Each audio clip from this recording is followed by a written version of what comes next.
야고보서 1장 9절부터 18절까지의 말씀을 우리 다 같이 합독하겠습니다. 낮은 형제는 자기의 높음을 자랑하고 부한 자는 자기의 낮아짐을 자랑할지니 이는 그가 풀의 꽃과 같이 지나감이라. 해가 돋고 뜨거운 바람이 불어 풀을 말리면 꽃이 떨어져 그 모양의 아름다움이 없어지나니 부한 자도 그 행하는 일에 이와 같이 쇠잔하리라. 시험을 참는 자는 복이 있나니 이는 시련을 견디어낸 자가 주께서 자기를 사랑하는 자들에게 약속하신 생명의 면류관을 얻을 것이기 때문이라. 사람이 시험을 받을 때에 내가 하나님께 시험을 받는다 하지 말지니 하나님은 악에게 시험을 받지도 아니하시고 친히 아무도 시험하지 아니하시느니라.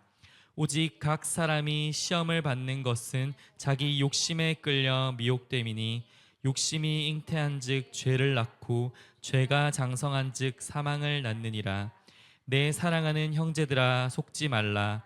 온갖 좋은 은사와 온전한 선물이 다 위로부터 빛들의 아버지께로부터 내려오나니 그는 변함도 없고 회전하는 그림자도 없으시니라. 그가 그 피조물 중에 우리로 한 첫 열매가 되게 하시려고 자기의 뜻을 따라 진리의 말씀으로 우리를 낳으셨느니라. 아멘. 오늘도 하나님의 풍성한 은혜가 우리 가운데 넘쳐나기를 소망합니다. 오늘은 특별히 아프신 분들도 몇 분 계셔서 참석을 못 하셨는데 한 주 동안 잘 회복하시고 은혜가 넘치는 시간이 되도록 같이 기도해 주시면서 격려해 주시기를 바랍니다. 우리가 지금 계속해서 야고보서 말씀을 보고 있는데 오늘 세 번째 시간입니다. 지난 시간에 우리는 시험 속에서 자라는 믿음에 대해서 살펴봤었습니다. 그래서 먼저 시험을 대하는 태도에 대해서 먼저 살펴봤었는데 여러 가지 시험을 당할 때 온전히 기쁘게 여기라라고 권면을 하는 것을 봅니다. 이것은 여러분 시험 자체가 즐겁기 때문이 아니라 하나님께서 시험을 통해서 우리의 믿음을 연단하시고 인내를 이루시며 결국 우리를 온전하고 성숙한 사람으로 빚어가시기 때문에 이 시험을 당할 때 우리가 기쁘게 이 일들을 받아야 한다라고 말씀을 드렸습니다. 이때 여러분 시험이 두 종류라고 했습니다. 한국말로 성경에 시험이라고 나올 때 두 종류로 온다고 했죠. 그래서 이 시련과 유혹의 형태로 다가오게 되는데 하나님은 시련을 통해서 우리를 성장시키십니다. 그런데 사단은 유혹을 통해서 우리를 넘어뜨립니다. 이 시련과 유혹이 성경에 나오는 동일한 단어 시험으로 쓰이게 됩니다. 그러나 믿음의 사람은 이 여러 가지 시험 가운데서도 하나님을 신뢰하며 인내함으로 성숙해 간다는 걸 우리는 배웠습니다. 또한 시험 중에 해야 할 일로 하늘의 지혜를 구하라고 했습니다. 시험은 우리를 부족함을 깨닫게 됩니다. 그래서 우리가 여러분 꼭 아파야지만이 아니라 무슨 문제가 생겼을 때 하나님 앞에 기도하는 경우들이 많이 있지 않습니까? 어려움이 있을 때 오히려 하나님 앞에 기도하고 나아가는 경우가 많이 있지 않습니까? 이렇게 하나님의 뜻을 분별할 지혜가 우리에게 부족하다라는 걸 이 시험을 통해서 알게 되는 거죠. 그래서 야고보는 지혜가 부족하거든 후히 주시고 꾸짖지 아니하시는 하나님께 믿음으로 구하라라고 가르칩니다. 이때 구해야 할 지혜는 그렇기 때문에 세상의 처세술이 아니라고 했습니다. 세상에서 잘되고 세상에서 복되는 방법이 아니라 고난 속에서도 하나님의 뜻을 선택하는 그 힘, 그 능력을 얻는 걸 말합니다. 부족함을 인정하고 우리가 그렇게 하나님께 구하면 하나님은 풍성히 채워주신다라고 약속하십니다. 그리고 마지막으로 기도의 원칙인데 두 마음을 품지 말고 의심 없이 구하라고 했습니다. 하나님이 한 마음으로 그러니까 모든 걸 다해서 풍성하게 가득 채워주시기를 원하는 마음으로 지혜를 주시기 원한다라는 것을 깨닫고 두 마음을 품지 말고 믿음으로 구해야 한다고 했습니다. 그럴 때 하나님께서는 이 시험 속에서 하나님의 뜻을 깨닫고 순종할 수 있는 하늘의 지혜를 주시는 것입니다. 결국 여러분 시험은 그래서 우리를 무너뜨리기 위한 것이 아니라는 것을 우리가 깨닫게 되는데 예수 그리스도를 더욱 닮아가게 하시고 온전한 믿음의 사람으로 세우기 위한 하나님의 은혜의 도구라는 것. 그러니까 이게 유혹이 아니라 실현으로 하나님께서 우리를 성숙해 하시는 것이라면 우리 안에 여러분 이 시험이 왔을 때 후에 나타나는 현상은 뭐냐? 이 사람이 점점 더 예수님을 닮아가고 있구나. 이 시험을 통해서, 이 시련을 통해서 이 사람이 하나님께 더 가까이 가는 것을 우리도 보았습니다 라는 고백이 나와야 한다라는 거죠. 그러니까 너무 시험이 찾아왔을 때 시험 자체만 볼 필요가 없다라는 겁니다. 시험을 통해서 믿음을 연단하시는 하나님을 우리가 바라봐야 합니다. 지금 필요한 것은 그렇기에 모든 것에 대한 답을 하는 것이 아니라 하나님께 지혜 주시는 지혜를 구하는 것입니다. 왜냐하면 그 지혜의 끝에 우리는 예수 그리스도가 있다라는 것을 너무 잘 알기 때문인데 그 그리스도께서 여러분을 붙드시고 인내하게 하시면서 마침내 온전한 자리까지 우리를 이르게 하실 것입니다. 여기까지가 여러분 지난주 내용이었습니다. 이렇게 그리스도인은 여러 가지의 시험을 통하여 인내와 지혜를 구비해 나가는데 그 과정에서 주어지는 중요한 삶의 통찰력이 있습니다. 바로 가난과 부에 대한, 바로 빈부에 대한 태도인데 9절부터 보시면 말씀에 이렇게 나옵니다. 가난한 자는 그리스도 안에서 자기의 높아짐을 자랑하고 부한 자는 그리스도처럼 자기의 낮아짐을 자랑하라라고 이야기합니다. 그리스도라는 표현을 이 안에 일부러 넣었습니다. 왜냐하면 여러분 이것이 빈부에 대한 시험을 이기는 하늘의 지혜이기 때문에 그렇습니다. 지금 야고보는 여러 가지 시험 중에서 특별히 부에 대한 이 문제를 제기하고 있습니다. 여러분 야고보뿐만이 아니라 예수님도 이 하나님과 재물을 겸하여 섬길 수 없다라고 여러분 말씀하시면서 이 부의 위험을 경계하셨습니다. 그것이 누가복음 16장 13절에 나오는데 이 말씀 우리 다 같이 합독하겠습니다. 집 하인이 두 주인을 섬길 수 없나니 혹 이를 미워하고 저를 사랑하거나 혹 이를 중히 여기고 저를 경히 여길 것임이니라. 너희는 하나님과 재물을 겸하여 섬길 수 없느니라. 아멘. 본문도 잘 보시면 낮은 형제와 부한 자를 대조시키면서 이 부로 인한 시험을 어떻게 우리가 인내하면서 이길 수 있는지에 대한 내용이 나옵니다. 첫 번째로 뭐라고 이야기합니까? 낮은 형제는 그리스도 안에서 자기의 높음을 자랑해야 한다라고 이야기합니다. 여러분 낮은 형제라는 게 어떤 의미로 말하는 거냐면 사회적으로 낮은 자들을 의미합니다. 그래서 여러분 이걸 단어의 뜻을 찾아보니까 땅바닥에 가깝다라는 거죠. 그러니까 속된 말로 이야기하면 우리말로 밑바닥 인생, 여러분 그런 의미입니다. 일반적으로 이렇게 낮은 위치에 있는 사람들은 보면 여러분 경제적으로 가난합니다. 그러니까 여러분 이 말씀을 들으면 이거 세상적으로 생각하는 것과는 너무 맞지 않아서 역설이다라는 생각을 할 수 있습니다. 높아질 것이 없는 가난한 형제가 어떻게 자기의 높음을 자랑할 수 있단 말인가라는 질문이 당연히 들 수밖에 없는 겁니다. 그런데 여기서 잘 봐야 합니다. 야고보가 이야기하고 있는 그 높음이 과연 무엇인지를 봐야 합니다. 그게 야고보서 2장 5절에 보면 그 높음이 나옵니다. 쉬운 성경으로 우리 다 같이 이 말씀을 합독하겠습니다. 사랑하는 형제 여러분, 제 말을 잘 들으십시오. 하나님께서는 세상에 가난한 자를 택하여 믿음으로 부하게 하셨습니다. 그리고 자기를 사랑하는 백성에게 약속하신 나라를 주셨습니다. 아멘. 그러니까 우리가 생각하는 그 높음과는 전혀 다른 거죠. 낮은 자가 자랑해야 될 높음은 세상이 주는 지위나 돈이 주는 지위가 아니라는 겁니다. 예수 그리스도가 주는 영원한 지위, 영적 지위를 이야기하는 겁니다. 이렇게 하나님은 가난한 자들을 택하셔서 믿음을 부요하게 하시고 약속하신 나라를 상속하게 하셨습니다. 이렇게 낮은 형제는 예수 그리스도로 말미암아 하나님의 자녀가 되는, 그러니까 하나님의 나라를 상속받는 높은 지위를 예수 그리스도를 믿음으로 말미암아 이미 얻게 되었는데 그러니까 낮은 형제라고 해서 낮거나 가난하다라고 생각하지 말고 낙심할 것이 아니라 하나님의 자녀로서 자신의 높음을 자랑해야 한다는 것입니다. 이렇게 그는 하나님께서 예수 그리스도 안에서 주신 이 지위를 높게 보았고, 여러분 그 지위를 귀하게 여기고 이렇게 고백했던 것입니다. 그 다음이 여러분 부에 대한 태도입니다. 부한 자는 그리스도처럼 자기의 낮아지짐을 자랑해라 라고 이야기합니다. 그래서 여러분 신실한 성도는 잘 보시면 한몸된 다른 지체들을, 특히 이 낮은 지체들을 낮은 자리에서 계속해서 섬기는 것들을 보게 됩니다.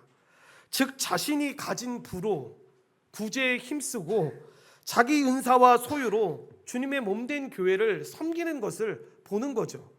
이 지혜를 가질 때 이 부와 재물이 주는 시험에 미혹되거나 넘어지지 않을 수 있는 것입니다. 그렇지 않고 많은 사람들이 생각하는 것처럼 자신이 지금 가지고 있는 부와 재물에 있어서 여러분 자신의 정체성을 찾고 자랑하려고 한다면 그것이 세잔하고 사라지게 될 때 함께 멸망할 것이다 라고 이야기를 하는 것입니다. 그래서 신자라면 지나가지 않는 영원한 한 가지가 자신에게 있다라는 걸 분명히 알아야 합니다. 나는 이 세상에 부와 힘으로 소유할 수 없는 그 하나님의 약속을 약속받은 자이다. 그 하나님의 나라를 약속받은 자이니까 나는 하나님과 주 예수 그리스도의 자녀로 예수 그리스도와 함께 이미 하늘에 앉힌 자, 그리스도 예수 안에 높고 존귀하며 거룩한 사람이다. 이 땅의 모든 것 다 지나가지만 이것은 결코 지나가지 않는 영원한 나의 지위다라는 것을 생각하는 사람이 바로 신실한 성도의 모습이라는 겁니다. 이렇게 부와 재물은 가난한 자에게 뿐만 아니라 여러분 부한 자에게도 시험이 될 수 있는 것입니다. 그러니까 재물이 있느냐 없느냐가 중요한 게 아니라 여러분 가난한 자뿐만 아니라 부한 자에게도 이 부가 시험이 될 수 있다라는 거죠. 그러니까 성경은 부로 인해서 사람이 하나님을 모른다 할 수도 있고 도둑질하고 하나님을 욕되게 할 수도 있다라고 이야기하는 이유가 바로 여기에 있는 것입니다. 그렇다면 성도가 진정으로 추구해야 될 것은 과연 무엇입니까? 하나님이 주시는 지혜로 온전해지려는 것입니다. 그래서 가난이든 부함이든 어떤 시험을 당해도 하늘의 지혜로 인내로 하며 온전히 하기 위해서 이 마음을 쏟아야 하는데, 그럴 때 교회는 부한 자나 가난한 자가 차별 없이 어우러져서 서로 섬김으로써 아름다운 하나님의 나라를 더욱 드러내면서 나타나게 되는 것입니다. 마치 사도행전에 여러분 나타나고 있는 이 초대교회 모습 가운데 가난한 자가 없었다라고 하는 표현이 모두가 다 부자였다라는 표현을 말하려고 하는 게 아니라 가난하고 부한 자가 동시에 있었지만 그들의 부족함을 부한 자들이 채워지고, 여러분 가난한 자들이 해야 될 일들을 했을 때 가난한 자가 없었다라고 설명하고 있는 것입니다. 이렇게 빈부는 그 자체로 선하거나 악한 것이 아닙니다. 문제는 빈부에 대한 태도입니다. 그러니까 이 태도에 따라서 여러분 미숙한 신자와 성숙한 신자로 구별되게 되는 겁니다. 가난함으로써 여러분 그리스도 안에서 자신을 자랑하지 못하고 위축된 가운데 여전히 나는 언제나 부해질 수 있을까라고 하며 그 삶을 동경한다면 여러분 그 사람은 미숙한 신자입니다. 반대로 여러분 가난하지만 그리스도 안에서 높아진 자신의 높음을 자랑하면서 오히려 부에 대한 동경과 시험을 극복하는 자가 있다면 이 사람은 살아가는 동안에 가난하게 살아도 여러분 성숙한 신자라는 겁니다. 그런 의미에서 여러분 부에 대한 그리스도의 태도도 마찬가지죠. 부 때문에 자신의 낮음을 알지 못하고 부를 어떻게 하든지 지키려고만 하고 그것을 맡기신 하나님의 의도대로 사용하지 못한다면 여러분 그가 아무리 부자라고 사람들에게 불린다 할지라도 미성숙한 신자일 수밖에 없다라는 것입니다. 반면에 부자인데 그리스도처럼 자신의 낮음을 알고 부를 지키려는 시험을 이기고 부를 맡기신 하나님의 의도대로 살아가려고 한다면 여러분, 이 사람은 성숙한 신자라는 겁니다.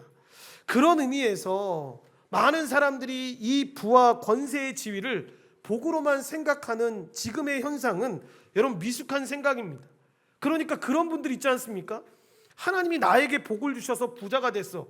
여러분, 이 말은 틀린 말 아닙니다. 맞는 말입니다. 그런데 그 생각 가운데 만약에 그렇게 고백하고 있다면, 그러면 저 가난한 사람들은 하나님이 복을 안 주셔서 가난해진 거야? 라고 이야기하면 그건 가짜라는 거죠. 미성숙한 신자라는 거죠. 전혀 이 복을 잘못 생각하고 있는 거죠. 그러니까 어떤 상황에 있든지 상관없이 그렇게 해줄 수 있는 것이 감사한 동시에, 성숙한 사람은 부를 복이라는 개념으로 생각하는 게 아니라 이 책임으로 생각을 해야 되는데, 하나님께 자신에게 큰 책임을 부여했다라고 생각하고 무거운 책임의식을 가지는 것이 성숙한 신자의 태도입니다. 여러분, 이건 어떤 목사님의 생각이 아니라 디모데전서 6장 17절부터 19절에 이 내용이 나옵니다. 여러분, 쉬운 성경으로 이 부분을 합독하겠습니다. 이 세상의 부자들에게 이 말을 전하십시오. 교만하지 말며 돈을 의지하지 말고 하나님께 소망을 두라고 가르치십시오.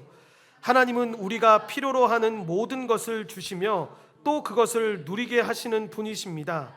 선한 일을 하도록 노력하며 베푸는 가운데 부유함을 누리도록 그들을 가르치십시오. 나눠주고 베풀 때 맛볼 수 있는 찬 기쁨을 말해 주십시오. 그렇게 할 때 그들은 하늘 창고에 보물을 쌓게 될 것입니다. 이것이 그들의 미래를 위한 든든한 터가 되고 참 생명을 얻게 해 줄 것입니다. 아멘. 결국 여러분, 우리가 자랑해야 할 것이 무엇이라고 이야기하는 겁니까? 지나가는 빈부가 주는 낮음과 높음이 아니라 결코 지나가지 않는 하나님 안에서 높고 낮아진 자신과 하나님이 주시는 영원한 위로라는 걸 잊지 말라는 것입니다. 그것이 여러 가지 시험을 통해서 구비되어 가는 이 성숙한 그리스도인이 보이는 빈부에 대한 태도라는 걸 잊지 말라는 것입니다. 이렇게 성도들은 시험을 통과하면서 낮은 형제는 자신의 높음을 그리스도 안에서 자랑하고, 부한 자는 자신의 낮아짐을 자랑하는 그 성숙한 신자로 자라게 되는데, 그런데 이것이 솔직히 말씀드려서 쉽지 않다라는 걸 우리 모두가 잘 알고 있습니다. 하나님은 우리가 감당할 시험만 허락하시고 또 시험 당할 때 피할 길을 열어주심에도 불구하고 우리 입장에서는 만만한 시험이 하나도 없다라는 걸 누구보다 잘 알고 있습니다. 어떻게 하면 이 만만치 않은 시험 가운데서 여러분 우리가 감당하면서 이길 수 있겠습니까? 야고보가 계속해서 말씀하고 있지만 시험이라고 하는 이 단어가 두 가지의 뜻을 가지고 있다고 했습니다. 어떤 때는 성도를 연단하는 시련이라는 뜻을 갖고 있고, 어떤 때는 죄의 유혹이라는 의미가 있습니다. 여러분, 언제 이것을 시련으로 해석하고 언제 유혹으로 해석할지는 전후 맥락을 보면서 여러분 결정해야 합니다. 그러니까 오늘 우리가 읽은 본문 말씀에 12절의 시험은 시련에 해당합니다. 그런데 13절과 14절에 나오는 시험은 유혹에 해당되는 내용이라는 걸 자세히 읽어보시면 알 수 있습니다. 먼저 이 시련은 12절 말씀에 나오듯이 참고 견디어야지만 극복할 수 있습니다. 어렵고 힘든 시간 여러분 어떻게 견딜 수 있는 것입니까? 야고보는 오늘 말씀을 통해서 운동선수가 고된 훈련을 참고 견딘 끝에 승리의 월계관을 머리에 쓰는 것처럼 성도도 이 생명의 면류관을 바라보면서 시련을 참고 견뎌야 한다라고 이야기합니다. 세상이 주는 트로피는 시간이 지나면 사라지고 잊어지지만 시련을 참고 견딘 성도가 받는 면류관은 영원한 면류관으로 생명의 면류관이라는 걸 가르쳐 줍니다. 왜냐하면 이것은 마지막에 잘했다고 내 목에 걸어주는 트로피 같은 것이 아니라, 즉 구원에 대한 추가 상급이라기보다 끝까지 믿음을 지킨 성도에게 주시는 영원한 생명 자체를 가리키고 있기 때문에 그렇습니다. 몸을 만들려는 사람들이 무거운 바벨을 들 때마다 여러분 무엇을 바라봅니까? 그게 운동 안 하는 제 입장에서는 좀 마음이 어렵지만 자신의 몸을 바라보면서 혼자 흐뭇해하고 혼자 여러분 뿌듯해하는 것들을 보게 되지 않습니까? 그거 바라보고 그 어려운 운동을 견디면서 나아가는 것입니다. 그처럼 시련을 당할 때 여러분 이 시련이 자신을 어느 자리로 이끌지를 바라보고 참고 견디라는 겁니다. 여러분 그런 자가 복이 있다라고 이야기하는 겁니다. 이렇게 12절은 우리가 지난 시간에 봤던 3절과 4절의 주제와 연관이 있습니다. 그러니까 야고보는 시험을 당할 때 인내하며 온전함을 이루라 라고 말한 다음에 12절에서 시험을 인내하는 자가 생명의 면류관을 얻을 수 있는 가장 복되고 존귀한 상이 있다라고 이야기하는 겁니다. 이 생명의 면류관이라고 할 때 이 생명이 구체적으로 말씀을 드리면 1차적으로는 하나님과의 관계 회복을 의미하는 겁니다. 반대로 죽음은 단절을 의미합니다. 죄로 인해서 하나님과 단절되었던 죄인들이 예수 그리스도를 믿음으로 말미암아 하나님과 화평한 관계가 된 것입니다. 또한 장차 나타날 영광을 소망하며 즐거워하는데 그 영광스러운 나라에 들어가 얻는 상이 바로 이 생명의 면류관이라는 것입니다.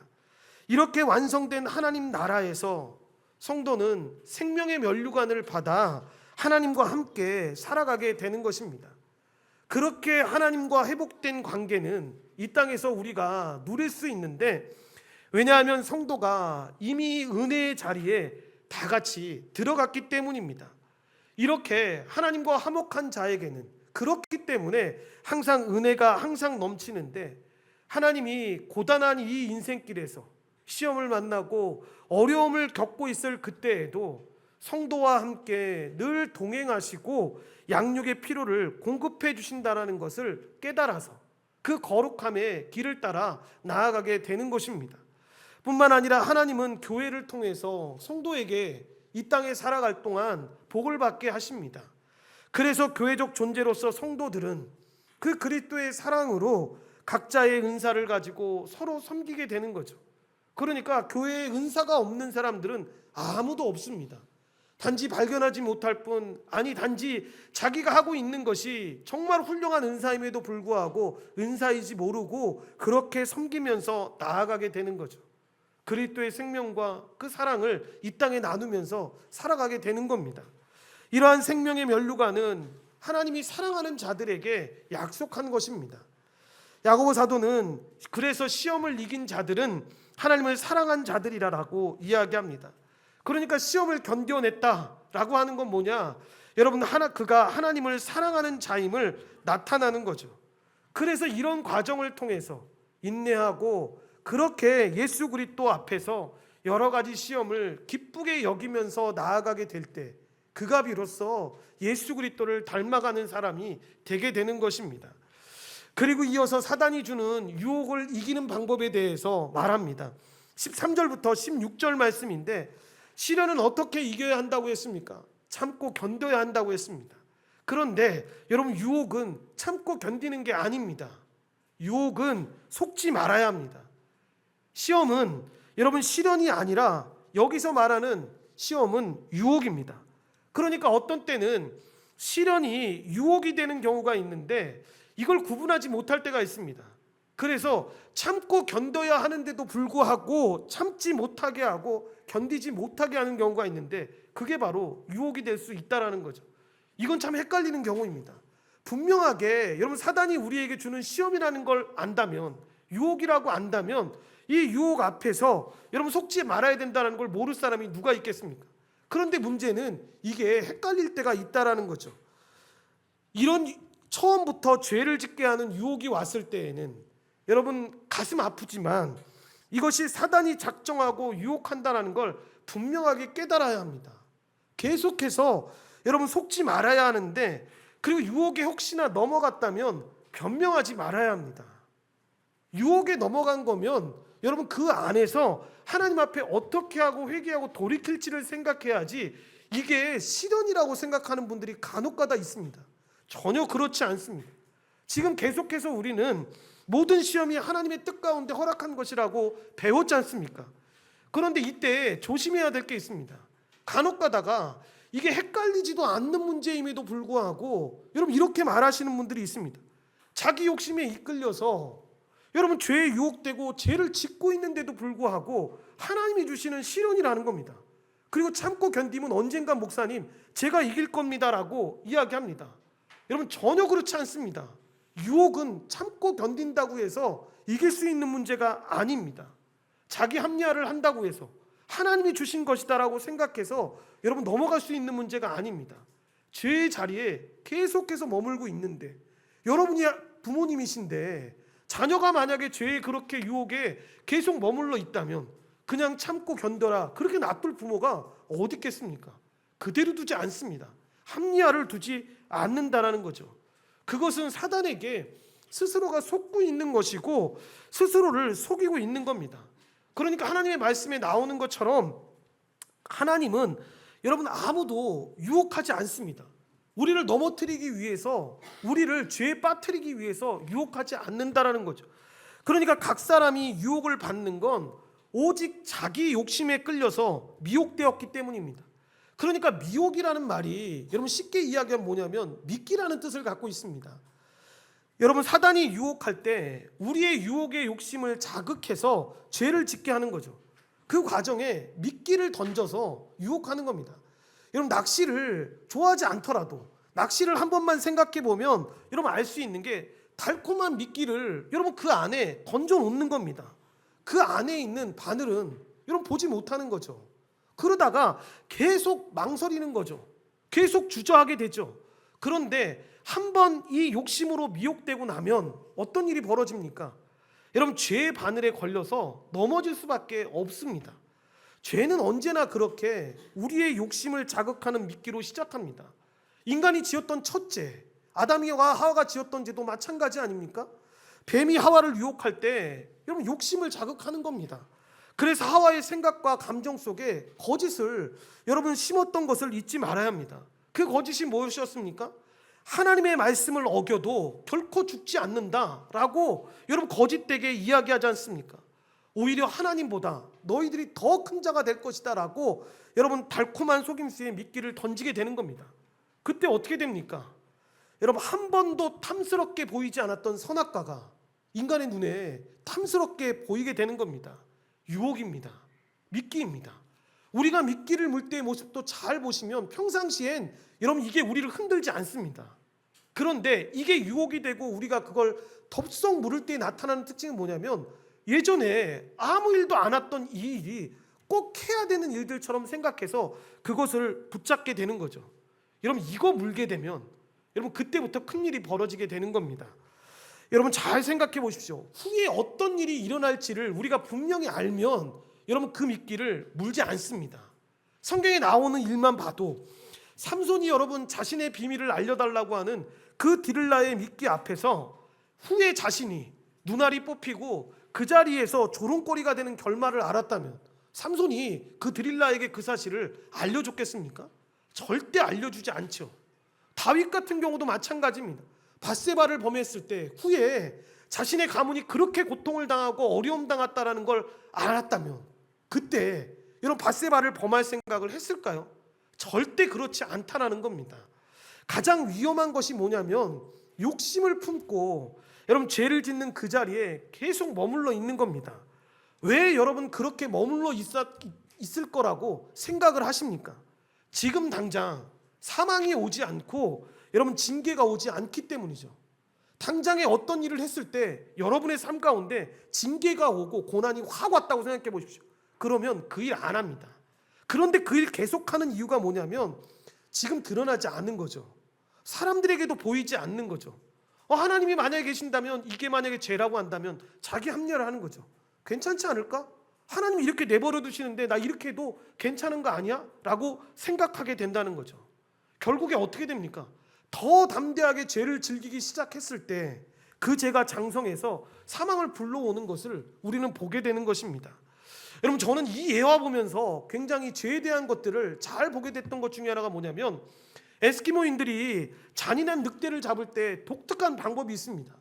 이 이야기를 들어보신 분들이 있을 텐데 날카로운 칼날에 여러분 짐승의 피를 거기에 묻혀가지고 얼립니다. 그리고 나서 얼음 위에 여러분 칼날을 위로 오르도록 단단하게 꽂아둡니다. 그러면 여러분 이 늑대는 그 피가 너무 달콤해서 그 피를 빨아들입니다. 그러면 시간이 지나면 어떻게 되겠습니까? 그 얼음이 얼게 되겠죠. 그러면 그 안에 뭐가 있습니까? 강한 칼날이 있습니다. 그런데 그 늑대는 그 칼날에 계속 빠는 겁니다. 맛있는 피가 있으니까. 결국엔 어떻게 되겠습니까? 자신의 피를 자신이 계속 빨고 있는 거죠. 그러다가 그 늑대는 죽게 되고 사냥을 당하게 됩니다. 사단이 우리에게 던지는 그 유혹의 미끼가 정확히 이와 같습니다. 여러분, 사단이 던지는 욕심의 미끼, 여러분 우리가 흔히 말하는 돈이나 이 성적인 유혹이나 여러분 명예 같은 건 처음에 보면 이것처럼 달콤한 게 없습니다. 그래서 아무도 모르겠지, 지금 괜찮은데 라고 생각을 하면서 즐깁니다.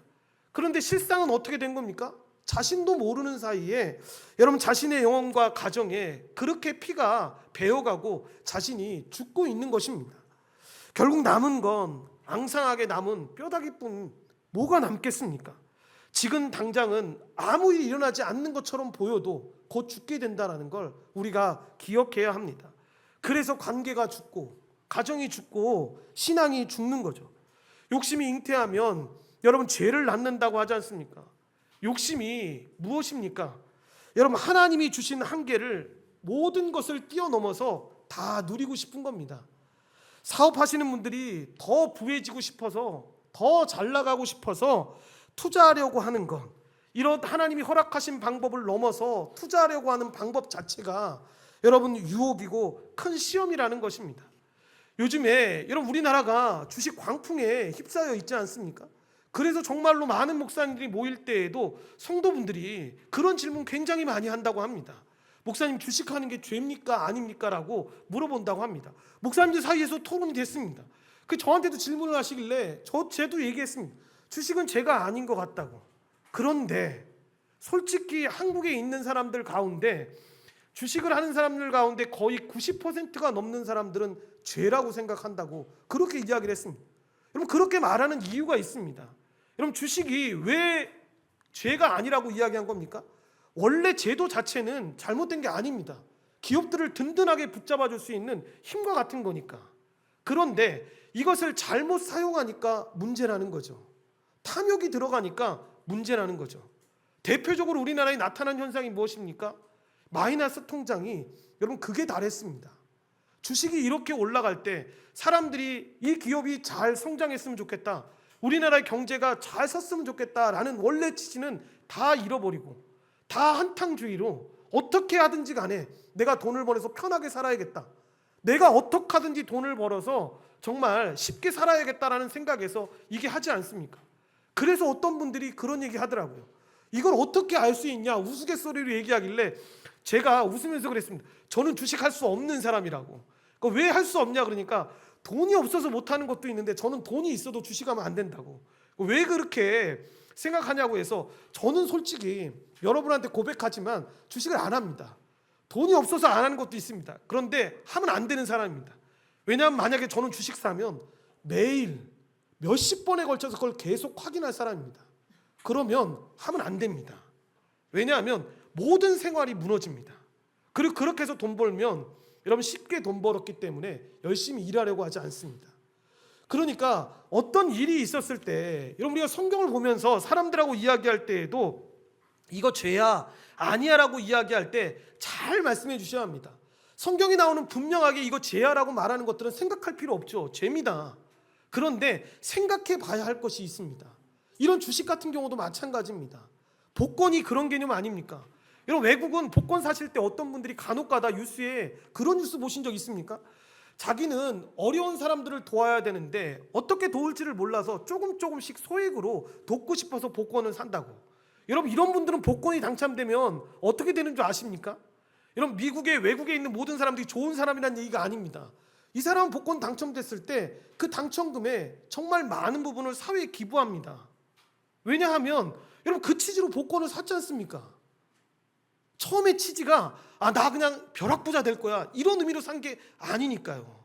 그러니까 우리가 살아가는 동안에도 마찬가지라는 거죠. 주식과 복권만 그렇습니까? 아닙니다.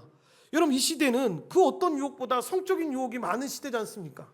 그러니까 배우자 외의 이성이 너무 아름다워 보이고 멋있게 보이고 괜찮아 보이면 회개해야 합니다. 여러분 이거 정상적이지 않은 겁니다. 미끼인 거죠. 세상 사람들이 말할 때 이거 되게 아름다움의 기준이야 라고 말하는 거에 우리가 빠져서 그렇게 보고 있는 거지 않습니까? 그러니까 남편이 배가 나와도, 동의가 잘 안 되시겠지만 남편이 배가 나와도, 남편이 돈을 잘 못 벌어도 그것 때문에 남편을 미워하시면 안 됩니다. 아내가, 여러분 배가 나와도, 아내가 삶을 살다가 어려움을 겪어도 그것 때문에 미워하시면 안 된다는 거죠. 그 조건 때문에 우리가 살아가는 존재들이 아니니까요. 그러니까 미혹되어서 지금 우리 안에 있는 이 잘못된 것들을 물었을 때 결과가 무엇인지를 알았다면 그렇게 하지 않게 되겠죠. 지금 당장 사람들이 모르고 그냥 넘어간다 하더라도 결국엔 모든 것이 다 깨어질 수밖에 없다는 걸 기억해야 합니다. 그러면 이때 미끼를 물었다면 어떻게 해야 합니까? 말씀드렸던 것처럼 모든 것을 후해 주시는 하나님 앞에 나와 회개해야 합니다.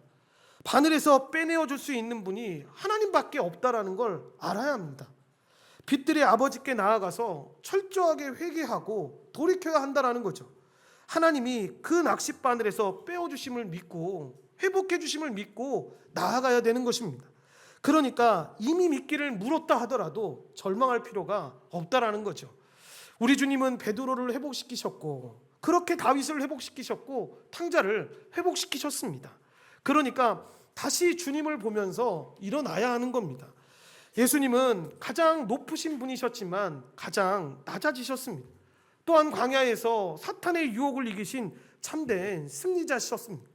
그리고 십자가의 가장 큰 시련도 끝까지 견디셨습니다.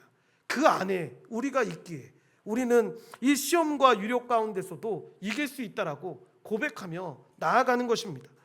이어서 힘들고 어려운 시험을 당할 때 생각해야 될 마지막 내용이 바로 하나님이 어떤 분이신가라는 내용입니다. 17절 이하의 말씀인데 여기서 하나님을 생각하는 게 왜 중요하냐면 자칫 잘못하면 시련을 견디지 못하고 시련 중에 하나님을 원망하거나 오해할 수 있기 때문입니다.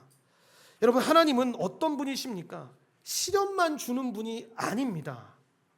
여러분 온갖 좋은 은사와 온전한 선물을 우리에게 주시는 분이 하나님이십니다. 그런 하나님이 우리에게 시련을 주시고 어려움을 주셨다면 여러분 우리는 당연히 무슨 생각이 있어야 합니까? 그분의 뜻이 있었겠지라는 생각이 우리 안에 들어야죠. 평소보다 더 좋은 거 주려고 이렇게 하셨나 보다라는 생각이 먼저 들어야 한다는 겁니다. 그러니까 하나님이 어떤 분이신지를 모르면 우리 안에 제일 먼저 드는 생각이 뭐냐면 하나님이 왜 우리를 사랑하신다고 하는데 시련을 주셔? 라는 생각을 한다는 거죠. 그 시련을 통해서 우리가 어떻게 더 예수 그리스도를 닮아가고 더 성숙해 가는지를 전혀 모르니까, 그 일을 통해서 하나님이 우리를 얼마나 더 복 주시는지를 모르니까 그런 질문들이 나오는 겁니다. 그리고 빛들의 아버지라고 이야기합니다. 만일 우리에게 어둠과도 같은 밤과 같은 시련이 올 때 여러분 그 밤이 별 하나도 없고 깜깜한 어두운 밤이라면 얼마나 무섭습니까?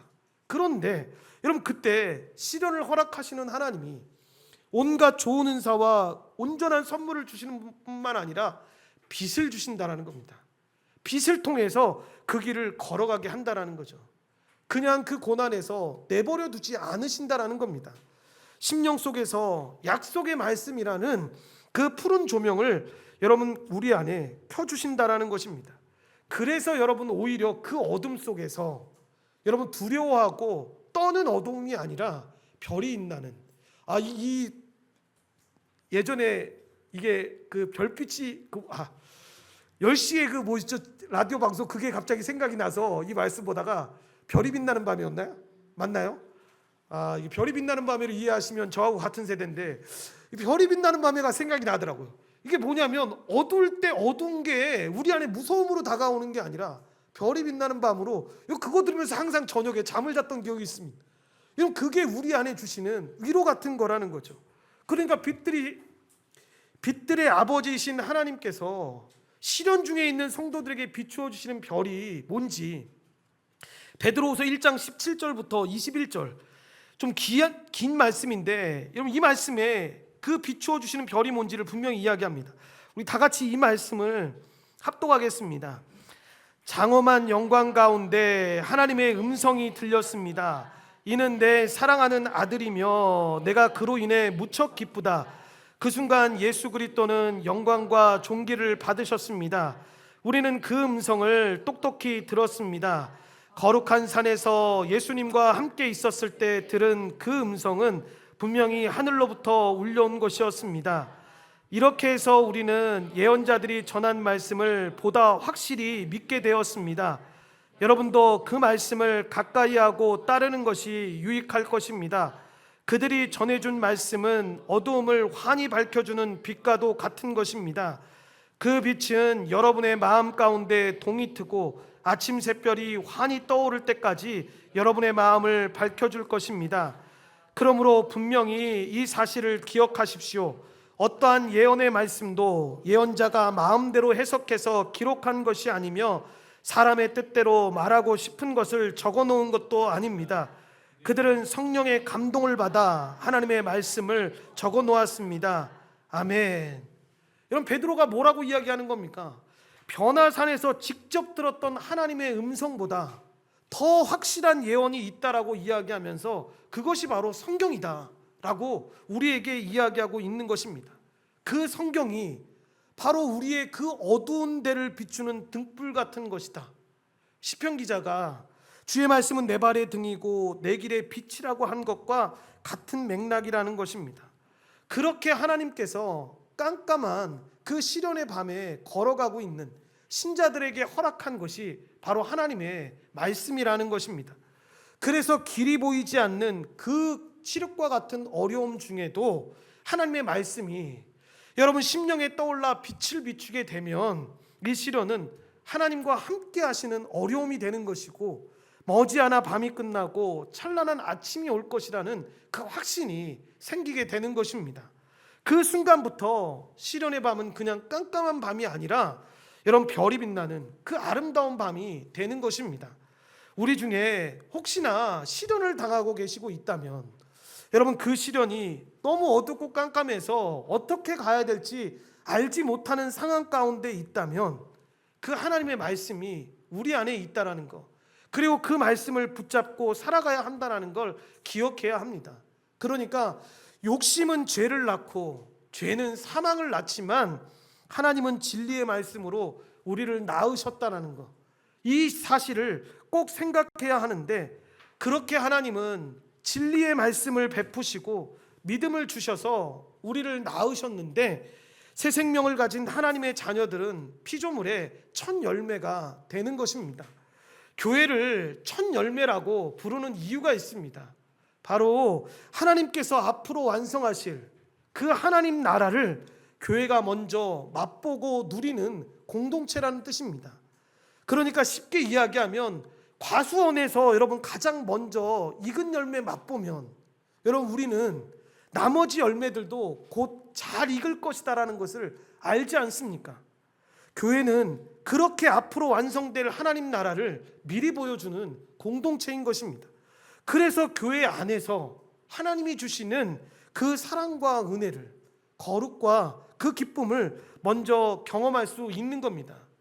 그래서 세상에 이것을 알지 못하는 사람들이 교회는 세상 사람들에게 하나님 나라는 이런 곳이다, 하나님은 이런 분이시죠 라고 하는 것을 보여주는 역할을 하는 것입니다. 따라서 성도들은 하나님의 자녀답게 살아감으로써 하나님의 성품을 세상에 나타내야 하는 이유가 있는 거죠. 이렇게 하나님은 유혹하는 분이 아니라 오히려 우리에게 좋은 선물을 주시는 분이라는 사실, 그 최고의 선물이 진리의 말씀으로 우리를 낳으신 것인데 그 하나님이 주신 최고의 선물이 뭐냐 했을 때 바로 구원이라는 사실, 우리가 잊지 말아야 한다는 겁니다. 결론적으로 인생에는 누구에게나 시험은 끊이지 않고 계속해서 다가오는 것 같습니다. 그런데 이 시험이 어떤 사람에게는 시련으로 찾아오기도 하고 그래서 시험 속에서 견뎌서 성장을 하기도 하고 어떤 사람에게는 여러분 우리를 무너뜨리기 위한 유혹으로 찾아왔을 때 어려움을 당하는 경우들을 보게 됩니다. 이때 잘 분별해야 될 것 같습니다. 시련이 온다면 잘 견뎌서 이겨야 합니다. 하나님께서 그 시련을 통해서 우리를 생명의 면류관으로 빚어 가시니까. 그런데 유혹이 온다면 싸워야죠. 그 끝에는 죄가 있고 죄의 끝에는 사망이 있다는 걸 알아서 여러분 싸워야 합니다. 그러니까 시험이 왔을 때 잘 분별해야 합니다. 이것이 나를 하나님께 더 가까이 가게 하고 있는지, 아니면 하나님에게서 멀게 하고 있는 유혹인지 잘 생각해 봐야 합니다. 안타까운 건 아까쯤에도 말씀드렸지만 그런 거죠. 하나님이 잘 견뎌서 더 믿음으로 성숙해라라고 시련을 주셨는데 이걸 유혹으로 생각해서 싸우고 그걸 받아들이지 않으려고 할 때, 여러분 이것도 참 답답한 거죠. 하나님이 주신 것들을 참고 견뎌야 하는데, 그렇게 믿음 안에서 잘 자라야 하는데 유혹이라고 생각해서 떨쳐버리려고 하니까, 방종하면서 자기가 원하는 대로만 살려고 하니까, 여러분 이때는 유혹이 아닙니다. 시련을 참고 견뎌야 합니다. 하나님이 주신 은혜를 바라보며 나아가야죠. 오직 진리의 말씀만이 이 깜깜한 이 고난의 밤 밝힐 수 있다는 걸 깨닫고 그렇게 나아가야죠. 그러니까 야고보는 오늘 우리에게 가난할 때는 그리스도 안에서 받은 높음을 기억하고 부할 때는 지나갈 것을 기억하라고 이야기합니다. 그리고 시련 가운데에서는 생명의 면류관을 바라보고 유혹 앞에서는 욕심의 미끼에 속지 말라라고 이야기합니다. 그리고 이 모든 시험을 이길 수 있는 힘이 바로 진리의 말씀에서 나온다라고 우리에게 가르칩니다. 하나님은 우리를 욕심이 낳은 죄의 열매가 아니라 진리의 말씀으로 낳으신 첫 열매로 삼으셨습니다. 이렇게 우리는 죄와 사망을 향해서 달려가는 사람이 아니라 하나님 나라를 먼저 맛보고 드러내는 사람입니다. 그러니까 시련이 왔을 때, 유혹이 왔을 때 잘 모르시면 하나님 이 일을 분별할 수 있는 지혜를 저에게 주십시오. 이것이 시련이라면 참고 견디게 하시고 유혹이라면 싸워서 이길 수 있게 하나님 저를 도와주십시오 라고 해야 된다는 거죠. 그리고 그 시험 앞에 있을 때 우리가 이길 수 있는 힘이 있어서 이길 수 있는 게 아니라 예수 그리스도가 이 모든 일들을 다 직접 경험하셨고 이기셨기에 그 안에 있는 우리 역시도 이길 수 있다는 걸 고백하고 나아갈 수 있다는 사실을 기억해야 합니다. 하나님의 말씀으로 여러 가지의 종류의 시험이 우리 가운데 찾아올 때 잘 이기는, 그리고 잘 분별할 수 있는 하나님의 귀한 백성들 되시기를 간절히 축원드립니다. 기도하시겠습니다. 하나님 감사합니다. 하나님의 은혜 가운데 주의 백성들을 불러주시고 이렇게 모여서 하나님의 말씀을 살펴볼 수 있게 도와주셔서 감사합니다. 여러 가지 시험이 우리에게 옵니다. 성경은 분명히 우리가 모르는 일을 당한다라고 말하지 않고 성경에 나와 있는 일들을 실제로 우리가 지금 당하고 있습니다. 경험하고 있습니다. 하나님 이 일들을 경험할 때 하나님의 말씀이 우리에게 힘이고 답이라는 것을 분명히 성경은 말씀하고 있습니다. 이 일들을 통해서 하나님 우리를 다시 잘 돌아보게 하셔서 시련이 올 때는 잘 참고 견디게 하시고 유혹이 올 때는 하나님 싸워서 피할 수 있으면 피하고 싸울 땐 싸워야 함을 깨닫고 나아갈 수 있도록 주님이 도우시고 인도하여 주시옵소서. 이 모든 일 가운데 하나님의 은혜가 있음을, 하나님이 먼저 그 길을 걸어가셨음을 기억하고 나아가는 하나님의 귀한 백성 되기를 하나님이 붙잡아 주시고 인도하여 주시옵소서. 모든 걸 주님께 감사드리오며 예수님의 이름으로 기도드리옵나이다. 아멘.